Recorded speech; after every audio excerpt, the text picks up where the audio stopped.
নবী করিম সাল্লাল্লাহু আলাইহি ওয়াসাল্লাম একদিন মসজিদে বসে আছেন। একজন ব্যক্তি মসজিদে প্রবেশ করলেন, যার গায়ে ছিল ধবধবে সাদা পোশাক এবং যার চুলগুলো ছিল অত্যন্ত কুচকুচে কালো, অত্যন্ত কালো।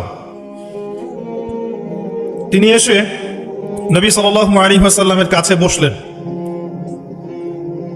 ফাসনাদা রুকবাতাইহি ইলা রুকবাতাইহি, তিনি তার দুই হাঁটুকে নবী সাল্লাল্লাহু আলাইহি ওয়াসাল্লামের দুই হাঁটুর সাথে লাগিয়ে দিয়ে বসলেন। অনেকটা আমরা তাশাহুদে যেমন করে বসি ঠিক এভাবে। মসজিদে আসলেন অত্যন্ত সুন্দর কাপড় পরে। আর আমরা সাধারণত মসজিদে যাই অর্ডিনারি কাপড় পরে। খেয়াল করে দেখবেন, আমরা বিয়েতে যাই, বিভিন্ন ফাংশনে যাই, 14 ফেব্রুয়ারিতে গার্লফ্রেন্ডের কাছে যাই, তারপরে বসন্ত পালন করি, সবচেয়ে সুন্দর পোশাকগুলো পরার চেষ্টা করি, তাই না ভাই? আর মসজিদে আমরা যখন যাব, খেয়াল করে দেখবেন ছেঁড়া একটা লুঙ্গি, কোনো রকম একটা চাদর বা জুব্বা, যেটা 7 দিনে হয়তো ধোয়া হয়নি একবারও, পাঞ্জাবি যেটা নিজের গায়ে ফিট হচ্ছে না। আমরা মসজিদে যাওয়ার সময় পোশাকের খেয়াল খুব একটা করি না। আল্লাহ পাক প্রত্যেক সালাতের জন্য, মসজিদে যাওয়ার জন্য উত্তম পোশাক পরতে বলেছেন। সাধ্য মতো আপনার সামর্থ্যের সেরা পোশাকটা পরতে বলেছেন, কারণ নামাজের মধ্য দিয়ে আপনি আল্লাহর সাথে সাক্ষাৎ করতে যাচ্ছেন। এইগুলো আমরা খেয়াল রাখি না। নবী সাল্লাল্লাহু আলাইহি ওয়াসাল্লাম এমন একজন মানুষ ছিলেন যার কাছে সফরে গেলেও তার কাছে চিরুনি থাকতো, আতর থাকতো, অনেক কিছু থাকতো, তেল থাকতো। ওই সময় টিপটাপ পরিপাটি থাকার জন্য যা যা প্রয়োজন ছিল এগুলো নবী সাল্লাল্লাহু আলাইহি ওয়াসাল্লামের কাছে থাকতো। তো ওই ব্যক্তি মসজিদে প্রবেশ করলেন সবচেয়ে উত্তম পোশাক পরে। এখান থেকে একটা শিক্ষা আছে, আমরা যখন মসজিদে যাব আমাদের উচিত হবে আপনার সামর্থ্যের সেরা পোশাকটা পরা। পারা যাবে ইনশাআল্লাহ?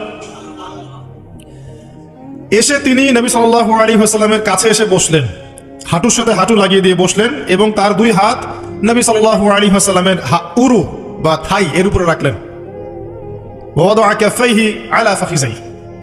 এরপরে তিনি নবী সাল্লাল্লাহু আলাইহি ওয়াসাল্লামকে জিজ্ঞাসা করছেন, ইয়া মুহাম্মদ, বলেন সাল্লাল্লাহু আলাইহি ওয়াসাল্লাম। মনে রাখবেন, সবচেয়ে কৃপণ ব্যক্তি সে যার সামনে আল্লাহর রাসূলের নাম উচ্চারিত হয় কিন্তু সে দরুদ পড়ে না। আর 3 ব্যক্তির জন্য আল্লাহর নবী সাল্লাল্লাহু আলাইহি ওয়াসাল্লাম ধ্বংসের দোয়া করেছেন, বদদোয়া করেছেন। 1 নম্বর সেই ব্যক্তি যে রমজান মাসকে পেল, রমজান মাসে আমল করে গুনাহ মাফ করাতে পারলো না।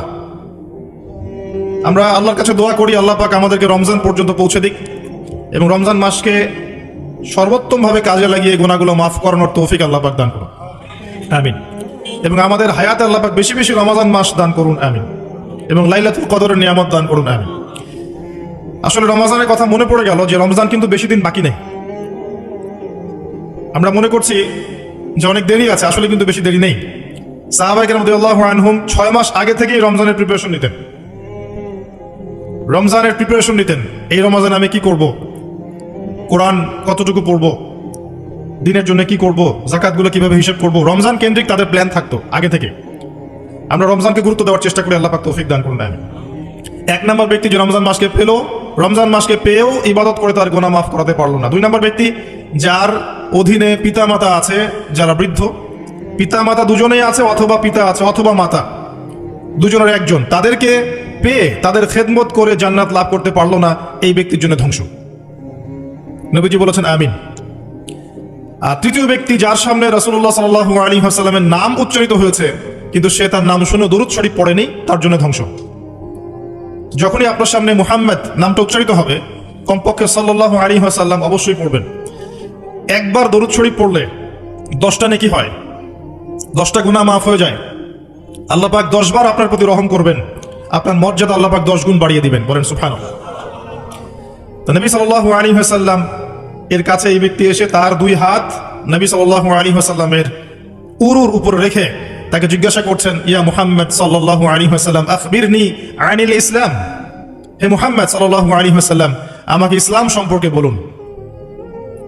তখন নবী সাল্লাল্লাহু আলাইহি ওয়াসাল্লাম বলছেন, আল ইসলাম, ইসলাম হচ্ছে আন তাশহাদা আল্লা ইলাহা ইল্লাল্লাহ, তুমি সাক্ষী দিবে বা সাক্ষ্য দিবে যে আল্লাহ ছাড়া কোনো ইলাহ নেই, কোনো উপাস্য নেই, ওয়া আন্না মুহাম্মাদান আবদুহু ওয়া রাসূলুহু, এবং মুহাম্মদ সাল্লাল্লাহু আলাইহি ওয়াসাল্লাম তার বান্দা এবং রাসূল। 1 নাম্বার।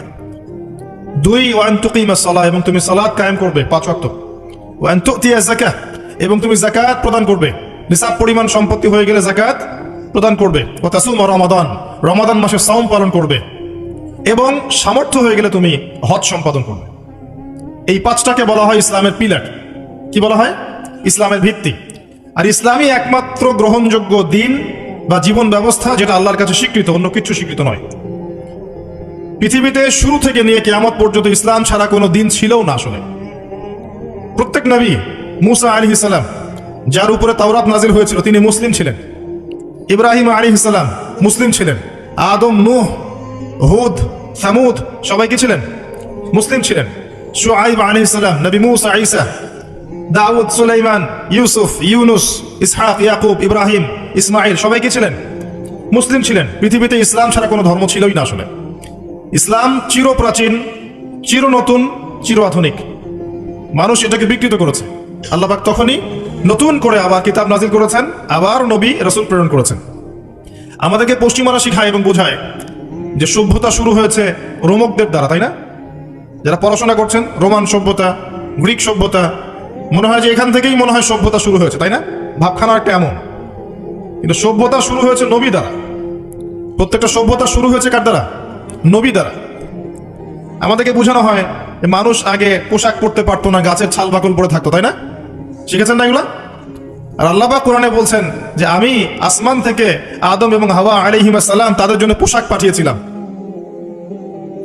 আমরা শিখেছি ছোটবেলায় মানুষ পশু শিকার করে খেত, বন্য প্রাণীর মতো ছিল, গুহায় ছবি এঁকে রাখতো, তাই না? আর আল্লাহ বলছেন আল্লাহ রাব্বুল আলামিন আসমান থেকে হিদায়াত পাঠিয়েছেন, আসমানে কিতাব পাঠিয়েছেন ফ্রম দ্য ভেরি বিগিনিং, একদম শুরু থেকেই। জিবরাইল আলাইহিস সালাম প্রথমে এসেছিলেন, এমনকি চাষাবাদ কিভাবে করতে হবে সেটাও আদম আলাইহিস সালামকে শিখিয়ে দেওয়া হয়েছে।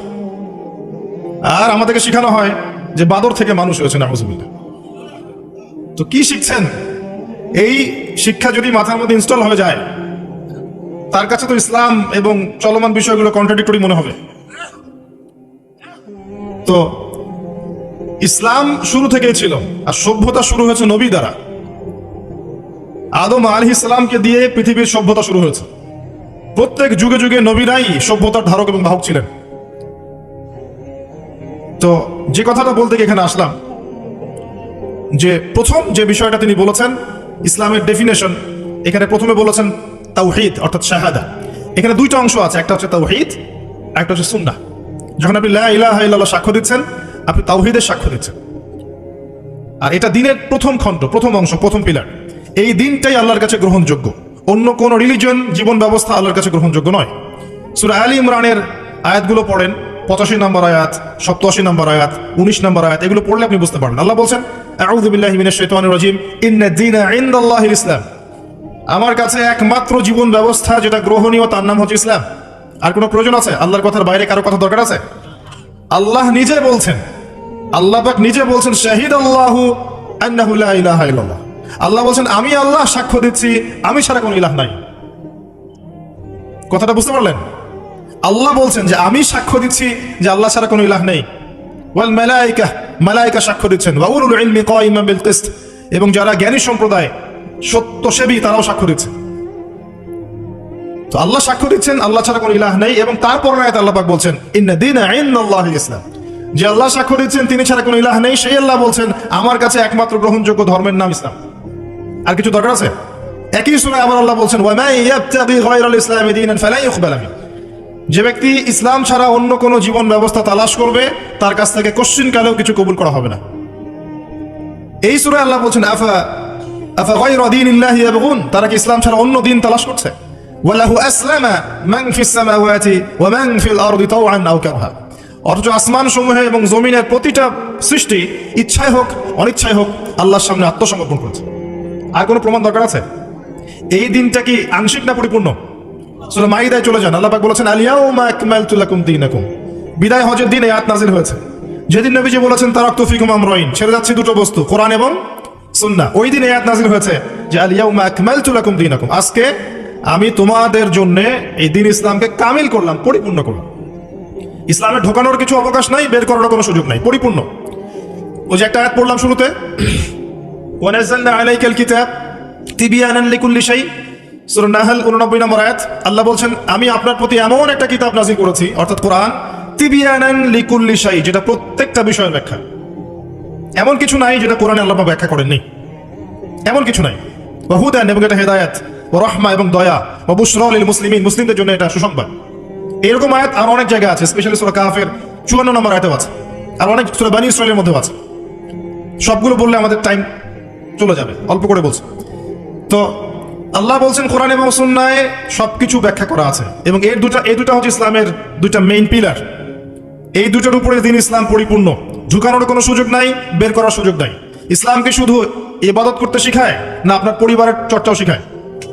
ইসলামে কি শুধু পারিবারিক হেদায়েতই আছে না সামাজিক হেদায়েতও আছে? শুধু কি সামাজিক আছে নাকি রাষ্ট্রীয় এবং অর্থনৈতিকও আছে, নাকি সবই আছে? উত্তর কোনটা? সব আছে, এটা মেনে নেন। এখন আমল করতে গিয়ে যদি আপনি না পারেন সেটা আলাদা বিষয়। আমল করতে গিয়ে হয়তো আপনি পারছেন না, আপনি ইবাদত করতে পারছেন, হয়তো পারিবারিক বিষয়টা পারছেন না, বা পারিবারিকটা পারছেন, সামাজিকটা পারছেন না, সামাজিকটা পারছেন, পলিটিক্যালটা পারছেন না।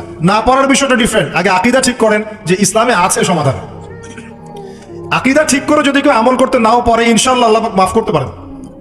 আল্লাহ পাক মাফ করতে পারেন যে আমার বান্দার আকীদা ঠিক ছিল, যে সে ইসলামকে পরিপূর্ণ জীবন ব্যবস্থা হিসেবে মেনে নিয়েছে, এরপরে সে আমল করতে গিয়ে পারে নাই বিভিন্ন কারণে। হতেই পারে, সবসময় একরকম সিচুয়েশন থাকে না, তাই না? কিন্তু যদি আকীদাই ঠিক না থাকে, যদি কেউ মনে করে না ইসলামে সবকিছু নাই, এটা এই যুগে চলে না ওই যুগে চলতো, ইসলামের বিধানগুলো সব মৌলবাদী বিধান, এগুলো চলে না ওই যুগে, এই যুগে চলে না ওই যুগে চলতো, এগুলো করতে গেলে আমরা পিছায় পড়বো। আকীদাই যদি গলত থাকে তাহলে তো সমস্যা। তখন কবরে যখন প্রশ্ন করা হবে মা দীনুক, সে বলবে লা আদরি, লা আদরি, তোমার দিন কি? সে বলবে আমি জানি না, আমি জানি না। কারণ দুনিয়াতে ইসলামকে পরিপূর্ণরূপে সে স্বীকার করেনি। এখন আমাদের প্রথম কাজ স্বীকার করে নেওয়া যায় ইসলামের সমাধান আছে। আপনি এখন আমল করতে পারবেন না, আমিও জানি। কেউই এখন ইসলামের পরিপূর্ণ বিষয়গুলো পালন করতে পারবে না। পুরো সিচুয়েশনটাই ডিফিকাল্ট এবং ইসলামের মুসলিমদের বিপক্ষে। মাক্কি যুগে, যেখানে মক্কার জাহিলিয়াত ছিল, ওই যুগে কি ইসলামের সমস্ত বিধানগুলো বাস্তবায়ন করা গেছে? সম্ভব হয়? হয় না। পুরো বিশ্বের অবস্থা মক্কার চেয়ে কোনো অংশে কম না। এখন আপনার দুই চোখ লাগবে, বাইরের চোখ আর ভিতরের চোখ দিয়ে দেখেন, আপনি বুঝতে পারবেন যে পুরো ওয়ার্ল্ড ওয়াইড যে অবস্থা চলছে, এটা মাক্কি জাহিলিয়াতের চেয়ে কোনো অংশে কম না। এখানে যদি আপনি শুরুতেই সবকিছু ইম্পোজ করতে চান, পারবেন না, এবং এটা ভুল হবে। বরং বেসিক প্রাইমারি জিনিসগুলো দিয়ে শুরু করতে হবে। নামাজ দিয়ে শুরু করেন, জ্ঞান চর্চা দিয়ে শুরু করেন, ইত্তেবায়ে সুন্নাহ দিয়ে শুরু করেন, পারিবারিক আদর্শ সুন্দর করার দিক দিয়ে শুরু করেন, সামাজিক কাজ করেন, বেসিক জিনিসে শুরু করেন। আগে যদি চলে যান খেলাফতে প্রতিষ্ঠা করব, বড় বড় টার্মগুলো আগে ইউজ করেন, আপনি ভুল করবেন। কারণ বেস ঠিক নাই। একটা বাড়ি বানাবেন যার ভিত্তি নাই, এখানে 10 তলা 20 তলা উঠবে না। বেসিক আমার সমাজের বেশিরভাগ মানুষ দেখবেন নামাজ পড়ে না, ম্যাক্সিমাম পড়ে না নামাজ। ম্যাক্সিমাম ছেলে মেয়ে দেখবেন কোরআন পড়তে পারে না, তেলাওয়াত করতে পারে না। নবী সাল্লাল্লাহু আলাইহি ওয়াসাল্লামের জীবনে কখনো পড়েও দেখে নাই। তো বেসিক যখন ঠিক নাই, তখন কি এই জেনারেশন গিয়ে আপনি ইসলামের বড় বিজয় কামনা করছেন? হবে না। শুরু থেকে কাজ করতে হয়। যাই হোক, ইসলামের বাইরে কিছু নাই আল্লাহর কাছে। যদি কেউ তালাশ করে তাহলে সে ভুল করবে। এখন এই ইসলামের পিলার নবীজি বলেছেন 5টা। কয়টা? প্রথমে তাওহীদ, এক আল্লাহকেই সৃষ্টিকর্তা, পালনকর্তা, রিজিক দাতা, সন্তান দাতা, ভালো মন্দের মালিক, বিধান দাতা, এভরি সিঙ্গেল সেক্টরে আল্লাহকে ইলাহ বলে মানা, এর নাম হচ্ছে তাওহীদ। এর বাইরে কেউ যদি মনে করে আল্লাহ ছাড়া অন্য কোন ইলাহ আছে, নাউজুবিল্লাহ, বা আল্লাহ আছেন অন্য ইলাহ আছে, আল্লাহ ছাড়া কারো জন্য সেজদা করে, অন্য কারো কাছে দোয়া করে, অন্য কারো জন্য নজর মানত করে, আল্লাহ ছাড়া অন্য কারো নামে কসম করে, অন্য কারো নামে কুরবানি করে, ইত্যাদি ইত্যাদি, আল্লাহকে বাদ দিয়ে গায়রুল্লাহর ইবাদত করে, তাহলে শিরক হয়ে যাবে। কি হয়ে যাবে?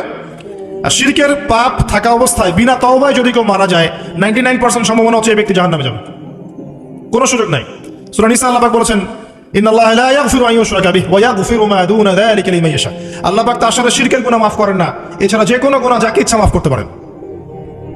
শিরক থাকলে সে মান রব্বকে উত্তর দিতে পারবে না।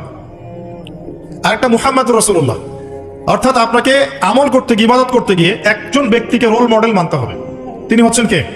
মুহাম্মদুর রাসূলুল্লাহ সাল্লাল্লাহু আলাইহি ওয়াসাল্লাম। জীবনের প্রতিটা কাজ তার মতো করে করার চেষ্টা করতে হবে। আপনার বাথরুম থেকে নিয়ে করে সবকিছু, ঘুমানো থেকে শুরু করে, ঘুম থেকে ওঠা, বাথরুমে যাওয়া, খাওয়া দাওয়া, আপনার পোশাক পরিচ্ছদ, আপনার কথাবার্তা, চলাফেরা, পরিবার, ব্যবসা, এভরি সিঙ্গেল সেক্টর আপনাকে নবী সাল্লাল্লাহু আলাইহি ওয়াসাল্লামের সুন্নত মতো করার চেষ্টা করতে হবে।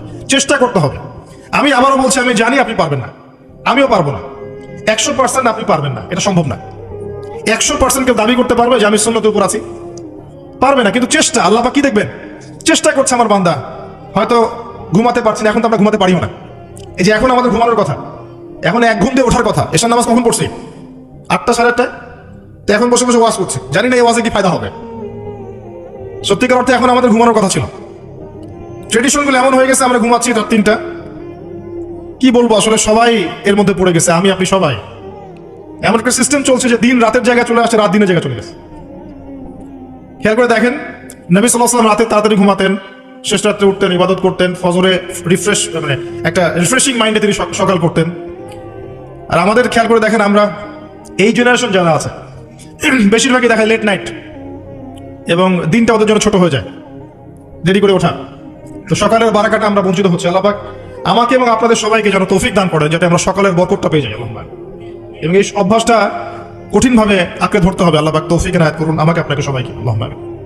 তো সুন্নতের কথা বলছিলাম যে প্রতিটা কাজে সুন্নত চেষ্টা করতে হবে। হয়তো আমরা পারবো না, কিন্তু আল্লাহ পাক আমাদের চেষ্টা দেখবেন, এতটুকুই।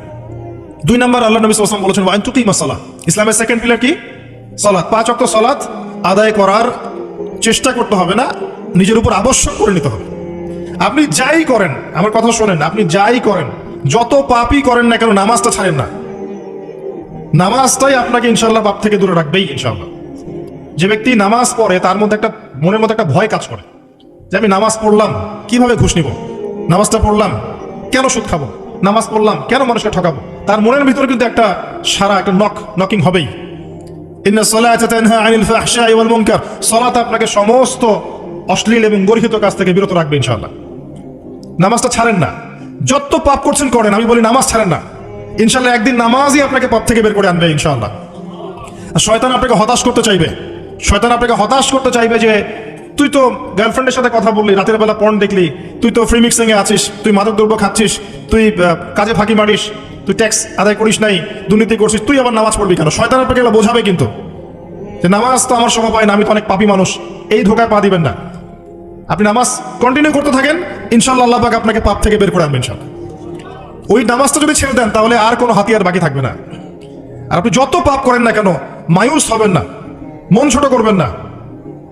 আপনার একটা সেজদা, যে সেজদা আপনি চোখের পানি ঢেলে দিয়েছেন আল্লাহর কাছে, যে আল্লাহ আমার ভুলগুলো তুমি মাফ করে দাও, আমার তওবা তুমি কবুল করো, ইনশাআল্লাহ দেখবেন ওই একটা সেজদা যদি কবুল হয়ে যায়, আল্লাহ পাক আপনার সব গুনাহ মাফ করে দিবেন ইনশাআল্লাহ। হতাশ হবেন না। শয়তান হতাশ করতে চাইবে মানুষকে, শয়তান মানুষকে হতাশ করতে চাইবে। এমনকি আপনার যদি পাহাড়ের পরিমাণ ঋণ থাকে, ওই ঋণ শোধ করার ব্যবস্থা আল্লাহ পাক করে দিবেন ইনশাআল্লাহ। হতাশ হবেন না, নামাজ ছাড়েন না। আর আমি একটা কথা বারবার বলেছি, আবারও বলছি, যে চলমান যে 3G 4G নামাজগুলো চলছে, এগুলো থেকে নিজেকে দূরে রাখবে। সব এখন ডিজিটাল, নামাজও ডিজিটাল। দেখা যায় যে 5 মিনিটের মধ্যে 4 রাকাত নামাজ শেষ। মাশাআল্লাহ, ইমাম সাহেব যদি 10 মিনিট পড়ায় দেয় তাহলে তো তার চাকরি নট। বোঝেন না? এত তারা, আমার সময় নাই, আমরা ব্যস্ত মানুষ, এত সময় লাগে নামাজ পড়তে? ইমাম সাহেবকে বলছে, কমিটি ইমাম সাহেবকে চার্জ করছে, অথচ ইমামের উচিত তাদেরকে চার্জ করা। উল্টে গেছে এখন আর কি। এদিকে আসবো আমি। দাসী তার মনিবকে জন্ম দিবে, মানে সমাজের ন্যায় অন্যায়, ভালো মন্দ, হক বাতিলের মানদণ্ড উল্টে যাবে। দাসী কখনো মনিবকে জন্ম দেয়? মানদণ্ড উল্টে যাবে। আসেন, রিল্যাক্সে নামাজ পড়বেন ইনশাআল্লাহ। আল্লাহ পাক তৌফিক দান করুন।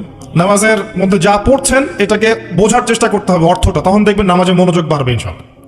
তার আগে অজুটাকে ভালো করে করবেন, তাড়াহুড়া করে অজু করবেন না, রিল্যাক্সে অজু করেন, অজুর অঙ্গগুলোকে সুন্দর করে ধন। অজু পরিষ্কার হয় না, এই জন্য নামাজে মনোযোগ থাকে না। আর একটা বদ অভ্যাস আমারও আছে, আপনাদের সবারও আছে আমি জানি। অজুতে আমরা যে পরিমাণ পানি খরচ করি, এই পরিমাণ পানি দিয়ে নবী সাল্লাল্লাহু আলাইহি ওয়াসাল্লাম গোসল করতেন। হ্যাঁ, আর আপনার মাথায় যত চুল আছে তার চেয়ে বেশি চুল ছিল নবী সাল্লাল্লাহু আলাইহি ওয়াসাল্লামের মাথায়। আপনার 2-3 জনের মাথায় যত চুল আছে তার চেয়ে বেশি চুল ছিল নবী সাল্লাল্লাহু আলাইহি ওয়াসাল্লামের মাথায়। তারপরেও তিনি অল্প পানি দিয়ে গোসল করে ফেলতেন। আর আমাদের দেখবেন জারিমানের জোর যত বেশি, তার ট্যাপের স্পিড তত বেশি। মসজিদে যাবেন, দেখবেন জোরে ট্যাপ ছেড়ে দিয়েছে, অজু করতেছে। একজন মানুষের গোসলের পানি দিয়ে একাই অজু করে ফেলবে। পানির লেয়ার দিন দিন নেমে যাবে আমাদের এই পাপের কারণে। কুল আরাআইতুম ইন আসবাহা মাউকুম গাওরা, সূরা মুলকের শেষ আয়াত পড়ে দেখেন। বলুন হে নবী, তোমরা যদি কখনো সকালে উঠে দেখো যে পানির স্তর সব নিচে নেমে গেছে, পানি নাই, মা ইয়াতিকুম বিমাইন মাইন, কোন সেই সত্তা আছে তোমাদেরকে পানি এনে দিবে, প্রবাহমান পানি? দিন দিন ঢাকা শহর সহ বড় বড় যে সিটিগুলো আছে, এগুলোর পানির লেয়ার নিচে নেমে যাচ্ছে। আমাদের অপচয়ের কারণে এমন হচ্ছে। প্রচুর পানি আমরা অজুতে অপচয় করি। গোসল দেখবেন শাওয়ার নিচ্ছে, ওই যে আমাদের ডিজিটাল ইয়াজুজের মাজুজের বাথরুম যেগুলো আছে, পানি চোষা বাথরুম, মানে 10-20 বালতি পানি দিয়ে শাওয়ার নিয়ে নিবে। হ্যাঁ, আর মহিলা হলে তো কথাই নাই, আরো 10 বালতি এক্সট্রা লাগায়। তো সমস্যা, ওযু ঠিক করতে হবে, তারপরে সালাতে মনোযোগ বসবে ইনশাআল্লাহ। আল্লাহ পাক আমাদেরকে সালাত বুঝে আদায় করার তৌফিক দান করুন। মনোযোগ চলে যাবে, যাওয়া আসা করবে, মনোযোগ যাওয়া আসা করবেই, কিন্তু মনোযোগ ধরে রাখার চেষ্টা করতে হবে ইনশাআল্লাহ তাআলা। আল্লাহ পাক যদি ইহসান দান করেন, মনোযোগ বাড়বে ইনশাআল্লাহ আযজা ওয়া জাল্লা। আরেকটা টিপস বলবো, সেটা হলো নামাজে সূরাগুলোর মধ্যে ভেরিয়েশন রাখতে হয়। যেমন প্রতিদিন যদি আপনি একই রকম সূরা পড়েন, আমি নিজেও দেখেছি যে আপনি প্রত্যেক ওয়াক্তেই যদি একই সূরা দিয়ে নামাজ পড়ে থাকেন, দেখবেন মনোযোগটা তুলনামূলক কম পাচ্ছেন। তো এক এক রাকাতে যদি আপনি ভেরিয়েশন নিয়ে আসেন, সূরার মধ্যে ভেরিয়েশন বোঝেন তো, বৈচিত্র্য নিয়ে আসেন, আপনি দেখবেন মনোযোগ বাড়বে। খেয়াল করে দেখেন। এবং তাসবিহ তাহলিল যেগুলো করছেন, এগুলো অর্থটার দিকে যদি ফোকাস করেন, মনোযোগ কিছুটা হলেও বাড়বে। আরেকটা কাজ করলে মনোযোগ বাড়বে, প্রত্যেক সেজদায় দোয়া করতে পারলে।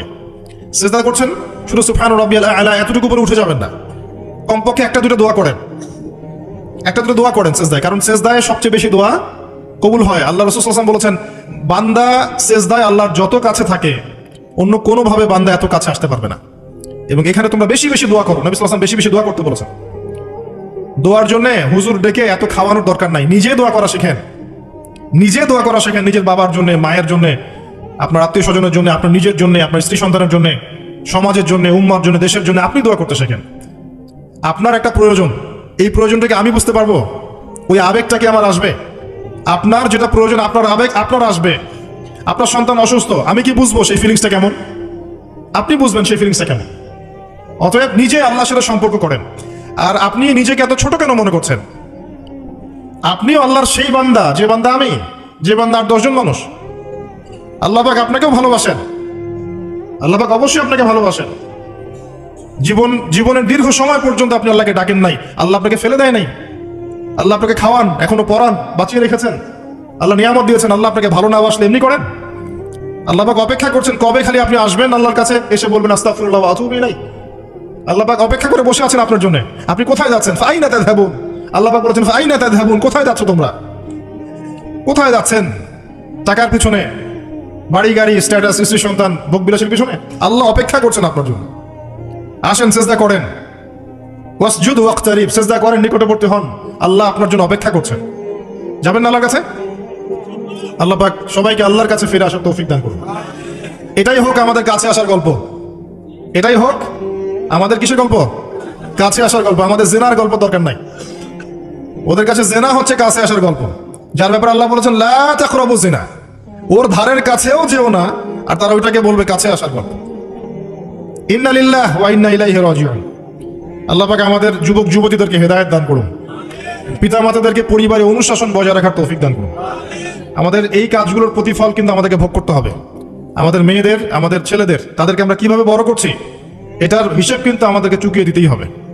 পিতামাতাদেরকে বলবো সচেতন হয়ে যান, আল্লাহ পাক তৌফিক এনায়েত করুন, আমিন। আর যারা ওই পথে চলে গেছেন তাদের উদ্দেশ্যে একটা কথা বলবো, সেটা হচ্ছে যে এটা একটা মোহ, একটা ভ্রম। বাস্তবতা হচ্ছে যে আপনাকে প্রতিশ্রুতি দিচ্ছে সে আপনাকে অনেক ভালোবাসে, আদতে সে আপনাকে ভালোবাসে না। আদতে সে আপনার অবস্থানকে ভালোবাসে। আপনি আজ হোক আর কাল হোক এটা বুঝতে পারবেন যে সে আপনাকে ভালোবাসে না, আপনার অবস্থানকে ভালোবাসে। আপনার অবস্থান যদি ভালো থাকে সে আপনাকে ভালোবাসবে, অবস্থান ভালো না থাকলে ভালোবাসবে না। একইভাবে আপনি একটা মেয়ের কাছে যে ভোগবিলাস চাচ্ছেন, একটা ছেলে একটা গায়রে মাহরাম মেয়ের সাথে ফ্রি মিক্সিং করলে তার একটাই উদ্দেশ্য থাকে, সেই মেয়েটাকে ভোগ করা। সুযোগ পেলেই সে মেয়েটাকে ভোগ করে ফেলবে। আর একইভাবে এই মেয়েও দেখবেন আপনার যতটুকু সামর্থ্য আছে, অর্থবিত্ত যা যা আছে, এটাকে সে ইউজ করার চেষ্টা করছে তার স্বার্থে। বাস্তবিক অর্থে দুজন দুজনকে ভালোবাসে না মোটেই, দুজন দুজনের স্বার্থকে ভালোবাসে। ভালোবাসা আল্লাহর পক্ষ থেকে আসে। কখন আসবে? যখন আপনি হালালের উপর থাকবেন, যখন আপনি বিয়ে করবেন হালাল ভাবে। অচেনা একটা মেয়ের প্রতি দেখবেন আল্লাহ পাক এমন ডিভাইন একটা লাভ দিয়ে দিবেন, ওয়াজআলা বাইনাকুম মাওয়াজ্জাতা ওয়া রাহমা। আল্লাহ পাক তার পক্ষ থেকে উভয়ের মাঝখানে হৃদ্যতা, ভালোবাসা, মহব্বত দান করবেন। বলেন সুবহানাল্লাহ। এটা ডিভাইন, আল্লাহর পক্ষ থেকে আসবে, ঐশ্বরিক। আর বাকিটা হচ্ছে ঐশাচিক, শয়তানি, প্রবৃত্তির দাসত্ব, ভোগবাদী। এগুলো খেয়াল রাখবেন। এতে করে যা হবে, আপনি একবার আপনার ইজ্জত হারায় ফেলে কখনো ফিরে পাবেন না। অদ্ভুত বিষয়, মানে এই বিষয়গুলোকে আমরা কিছু মনেই করি না। এখন আমরা কিন্তু কিছু মনেই করি না। মনে করি এটা একটা মানে সোশ্যাল কালচার, গার্লফ্রেন্ড বয়ফ্রেন্ড থাকবে, এটা সোশ্যাল কালচার। এভাবে যে কত ছেলে কত মেয়ে লক্ষ লক্ষ কোটি কোটি নিত্যদিন জেনা করছে, আল্লাহ ভালো জানে। আল্লাহ পাক আমাদের যুব সমাজকে হেদায়েত করুন, আমিন। আর যে প্রশান্তির জন্য আপনি তার কাছে যাচ্ছেন সেটা তার কাছে নাই। প্রশান্তি আছে কোরআনের কাছে, প্রশান্তি আছে নবীর সুন্নায়, প্রশান্তি আছে আল্লাহর জন্য সেজদায়। তার আল্লাহর জন্য আল্লাহকে স্মরণ করে আপনি কাঁদবেন, প্রশান্তি পাবেন। আল্লাহর জন্য কিছু কাজ করবেন, তার দিনের কোনো খেদমত করবেন, প্রশান্তি পাবেন। আল্লাহর কোরআনের 10টা আয়াত মুখস্থ করেন, মনে এমন শান্তি আসবে যেটা আপনি কোথাও পাবেন না। আমি চ্যালেঞ্জ করে বলছি আপনাকে, আপনি আল্লাহর কিতাবের আজকে গিয়ে 5টা আয়াত মুখস্থ করেন, অর্থটা পড়বেন, কয়েকবার চর্চা করেন, মানুষের শোনান, আপনি মনে এমন একটা প্রশান্তি পাবেন যেটা পৃথিবীর কোনো জায়গায় পাবেন না। এখানে প্রশান্তি এত এত বেশি মাত্রা আসবে, যার খবর যদি ওই পশ্চিমারা জানতো তাহলে আমার কলিজা বোম মেরে উড়িয়ে দিত। কথা বুঝতে পারেন নাই? আল্লাহর পথে চললে যে প্রশান্তিটা পাওয়া যায়, এর খবর যদি ইসলামের শত্রুরা জানতো তাহলে মুসলিমদের কলিজায় পারমাণবিক বোমা মারত। তারা জানে না কি প্রশান্তি এখানে পাওয়া যায়। আপনি যে প্রশান্তির জন্য এখানে যাচ্ছেন এটা ওখানে নাই। কোরআনের কাছে আছে, সেজদায় আছে, নামাজে আছে, তাহাজ্জুদে আছে, আল্লাহর জিকিরে আছে। আর নেককার স্ত্রীর কাছে আপনি প্রশান্তি পাবেন। এটা আল্লাহ আপনাকে গিফট দিয়েছেন। আদম আলাইহিস সালামকে আল্লাহ পাক দিয়েছেন না? তার একাকী বোধ হচ্ছিল জান্নাতে, আল্লাহ পাক সঙ্গিনী সৃষ্টি করেছেন। এখানে আপনি প্রশান্তি পাবেন, বাকিগুলো প্রশান্তির উৎস নয়। পরে দেখা যাবে ওখানে ছাকা খেয়েছে, খেয়ে তারপরে মাদক সেবন করবে, তারপরে মিউজিকের কাছে যাবে, তারপরে দেখবেন যে পতিতালয়ে যাচ্ছে, তারপরে অহেতুক গুন্ডামি করবে, জীবনটা উশৃঙ্খল হয়ে গেল। কেউ কেউ আত্মহত্যাও করবে, কারণ হচ্ছে ওই যে শুরুতে একটা মেয়ের সাথে প্রেম করে ছাকা খেয়েছে, ওখানে প্রশান্তি খুঁজেছে, শয়তানেদেরকে নিয়ে খেলেছে, একবারে দুজনের জীবন নষ্ট করে ফেলবে। আদতে কি হলো? মুসলিম উম্মাহ থেকে 2টা নক্ষত্র ঝরে গেল। হয়তো ওই যুবককে দিয়ে দিনের কোনো খেদমত হতো, এখন আর হলো না। হয়তো ওই যুবক তার যৌবনকালটা ইবাদত করে কাটাতে পারতো, আরো সে ছায়া পেত, আর পেল না।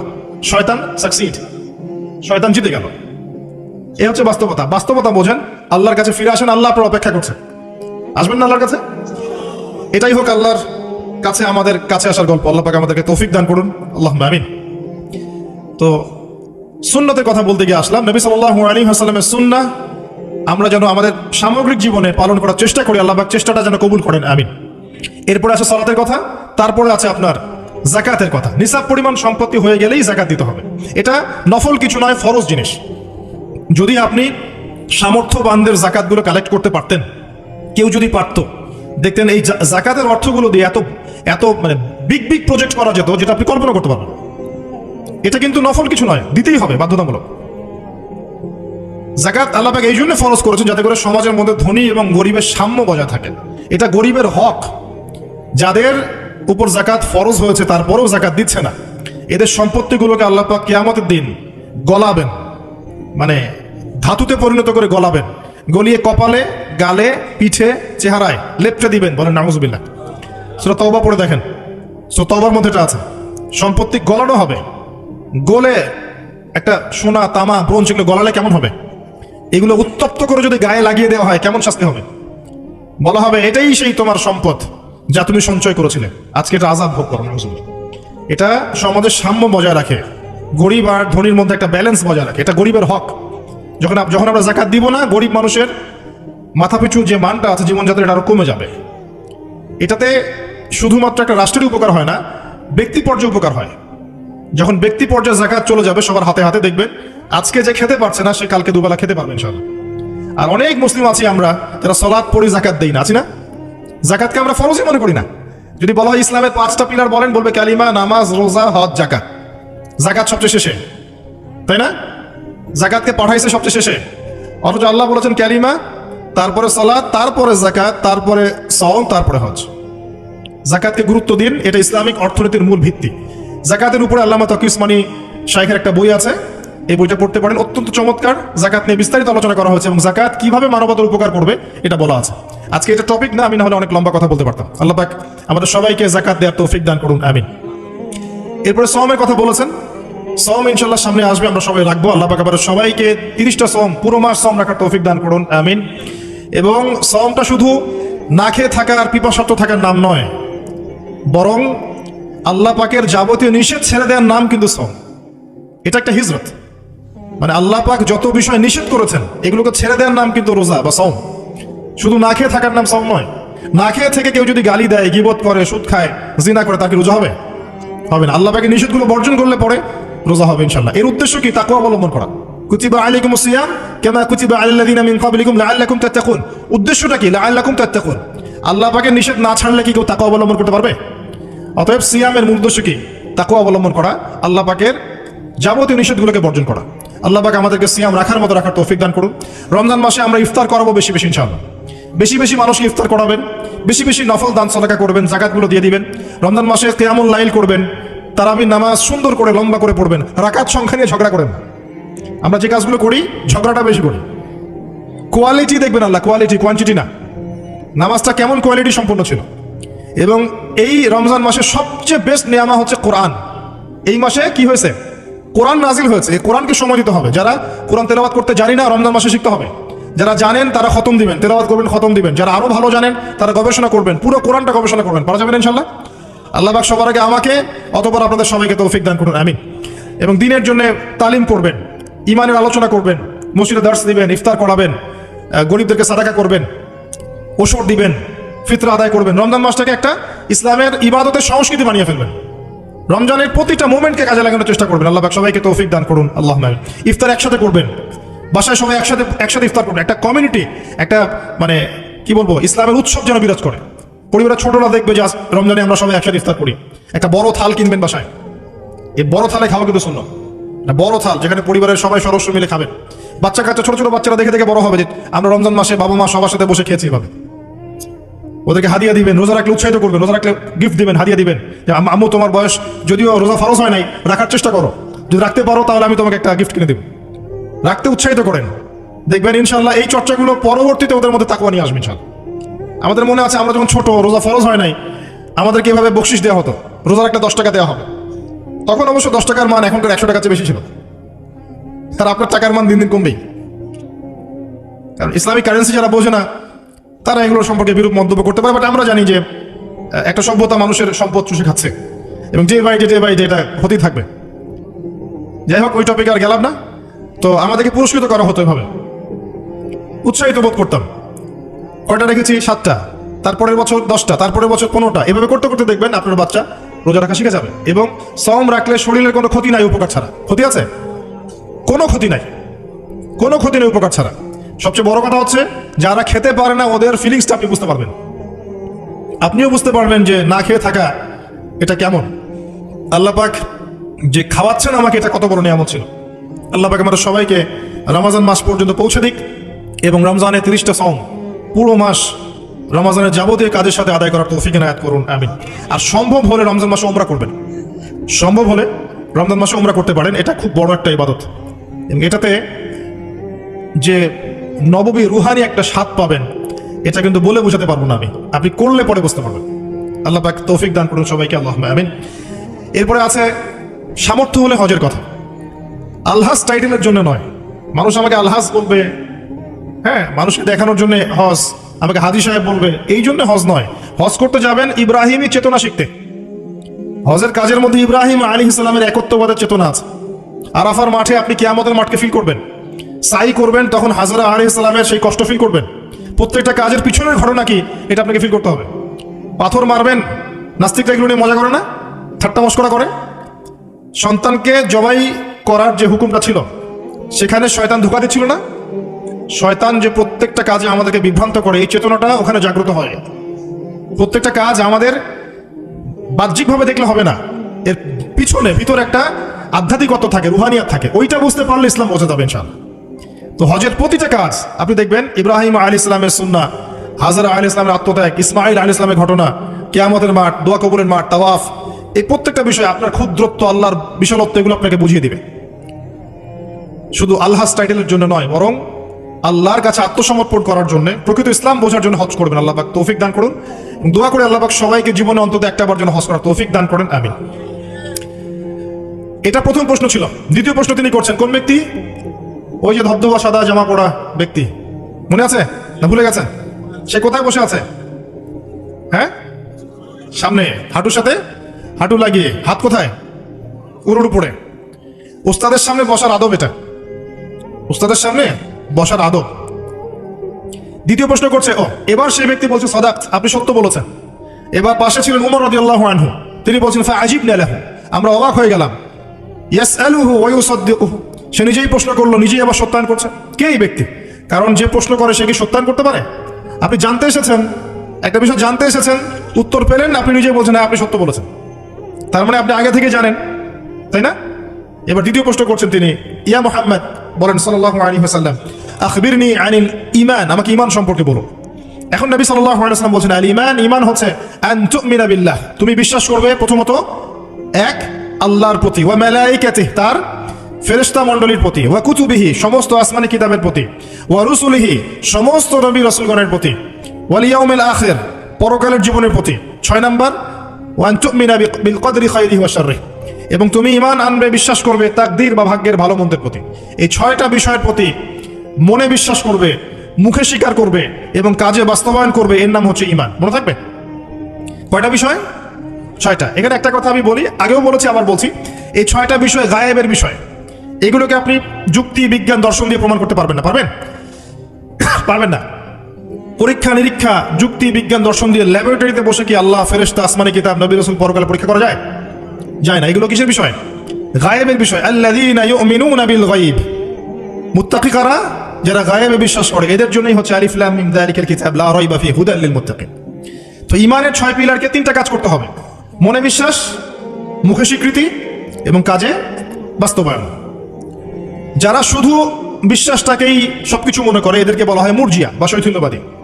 আর যারা কাজ করতে গেলেই পান থেকে চুন খসলেই কাউকে কাফের বলে ফেলে, এদেরকে বলা হয় খাওয়ারেজ বা খারেজি। আহলে সুন্নাহ ওয়াল জামায়াতের আকীদা হচ্ছে মাঝখানে। ঈমানের বেস হচ্ছে দুটো জিনিস: মনে বিশ্বাস, মৌখিক স্বীকৃতি। কাজে বাস্তবায়ন হচ্ছে ফুরু বা শাখা। কাজ করতে গিয়ে যদি আপনার ভুল হয়, কবিরা গুনাহ করে ফেলেন, আপনি কাফের হবেন না, বরং ফাসিক বা জালেম হতে পারেন। এবং কবিরা গুনাহ করে ফেললেই কাউকে হত্যা করা জায়েজ নাই, তার তওবার দরজা কি আছে? খোলা আছে। এই হলো ঈমান। তারপরে তিনি আবার প্রশ্ন করছেন, ইয়া মুহাম্মদ, বলেন সাল্লাল্লাহু আলাইহি ওয়াসাল্লাম, আখবিরনি আনিল ইহসান, আমাকে ইহসান সম্পর্কে বলুন। তখন নবী সাল্লাল্লাহু আলাইহি ওয়াসাল্লাম বলছেন, আল ইহসান, ইহসান হচ্ছে আন তা'বুদাল্লাহা কাআন্নাকা তারাহ, তুমি এমন ভাবে আল্লাহর ইবাদত করবে যেন তুমি আল্লাহকে দেখতে পাচ্ছ। কথা বুঝতে পারছেন? খুব ডিফিকাল্ট। কথাটা বলা সহজ, আমল করা খুব ডিফিকাল্ট। তুমি এমন ভাবে আল্লাহর ইবাদত করবে যেন তুমি আল্লাহকে দেখছো। ওয়া ইল্লাম তাকুন তারাহ ফাইন্নাহু ইয়ারাক, যদি তুমি আল্লাহকে দেখতে না পারো, তাহলে জেনে রাখবে আল্লাহ তোমাকে দেখছেন। এই কনসিয়াসনেসের নাম হচ্ছে ইহসান, আত্মশুদ্ধি, আল্লাহ কনসিয়াসনেস। যদি কারোর মধ্যে ইহসান থাকে, সে কি পাপ করতে পারবে? কেউ যদি ফিল করে যে আল্লাহ আমাকে দেখছেন প্রত্যেকটা কাজে, ইবাদতে, ব্যবসায়, মুআমালাতে, সামাজিক বিষয়ে, চাকরি বাকরি, ওয়ার্ল্ড অ্যাফেয়ার্স, প্রত্যেকটা বিষয়ে যদি কেউ মনে করে আল্লাহ আমাকে দেখছেন, তাহলে কি কারো পক্ষে পাপ করা সম্ভব? এই চেতনাটা আল্লাহ পাক জাগ্রত করতে বলেছেন। আল্লাহ পাক আমাদের সবাইকে আমলে, আকীদায়, মুআমালাতে ইহসান দান করুন, আল্লাহুম্মা আমিন। আর এই ইহসানের সাথে একটা শব্দ সম্পর্কিত, এর নাম হচ্ছে তাকওয়া। একটা আপনাদের এখানে সি বিচ আছে না? একটা সি বিচের মধ্যে কিছু কাচের টুকরা ফেলে দেওয়া হয়েছে, ছোট্ট একটা জায়গায় সৈকতে কাচের কিছু টুকরা ফেলে দেওয়া হয়েছে। আপনাকে বলা হলো এর উপর দিয়ে হাঁটেন। এখন আপনি কিভাবে হাঁটবেন? নর্মালি হাঁটবেন না পাগুলো ফেলে ফেলে খুব কেয়ারফুলি হাঁটবেন? এই হাঁটাটা হচ্ছে তাকওয়া। এই হাঁটাটার এক্সাম্পল হচ্ছে তাকওয়া। মানে এই কাচের টুকরাগুলো হচ্ছে গোনাহ, শয়তানের ট্র্যাপ, ফাসেকি, জুলুম, অন্যায়, অত্যাচার, পাপ। এখান থেকে বেঁচে বেঁচে আপনাকে পা ফেলতে হবে, এর নাম তাকওয়া। আর কখন ফেলা সম্ভব হবে? যখন আমি ফিল করবো আল্লাহ আমাকে দেখছেন। এই কনসিয়াসনেস না থাকলে এটা হবে না। টেবিলের তল দিয়ে আপনি ঘুষ দিচ্ছেন, যে নিচ্ছে সে যদি ওই সময় চিন্তা করে আল্লাহ আমাকে দেখছেন, নিতে পারবে? ব্যবসা করছেন, মাপে ওজন কেউ দেখছে না, কাস্টমার দেখে নাই, আপনিই দেখছেন, বুঝতে পারছেন। আপনি যদি ওই সময় চিন্তা করেন যে আল্লাহ আমাকে দেখছেন, এ দেখে নাই, আপনি কম দিতে পারবেন? পারবেন না। বোনের সম্পত্তি আপনি সিস্টেম করে নিতে পারেন, বোন শিক্ষিত না, বোঝে না, আপনি চিন্তা করছেন আল্লাহ তো আমাকে দেখছেন, পারবেন নিতে? প্রতিটা কাজ যদি এতটুকু মানুষ ফিল করে যে আল্লাহ আমাকে দেখছেন, আপনি পারবেন না করতে। এরপরেও যদি পাপ হয়ে যায়, দিনান দেন তওবা করে ফিরে আসতে হবে। আল্লাহ পাক সবাইকে তাকওয়া অবলম্বন করে তৌফিক এনায়েত করুন।